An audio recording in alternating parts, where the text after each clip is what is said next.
420 kilometre மட்டும்தான் கர்நாடகாவில் காவிரி பாய்கிறது. 420 கிலோமீட்டர் தமிழ்நாட்டில் ஓடுது.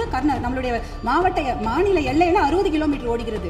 அப்படி என்றால் கிட்டத்தட்ட 740 டிஎம்சி தண்ணீர், காவிரி நீர் இருக்கிறது என்றால் அதற்கு அதிகமான உரிமை நமக்கு தான் இருக்கிறது. கிட்டத்தட்ட 400 டிஎம்சி தண்ணீர் தமிழ்நாட்டுக்கு உரிமையான தண்ணீர், நமக்கு பாதிக்கப்பட்ட தண்ணீர். ஆனா நாளடைவில் அதை குறைஞ்சி 205 டிஎம்சியா குறைச்சிட்டாங்க.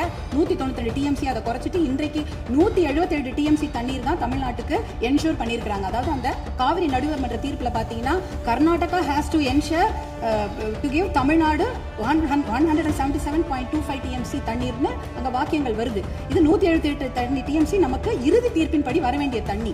ஆனா என்ன பார்த்தீங்கன்னா நம்ம கடைமடை மாநிலம், கர்நாடக அரசு முதல்மடை மாநிலமாக இருக்கின்றது.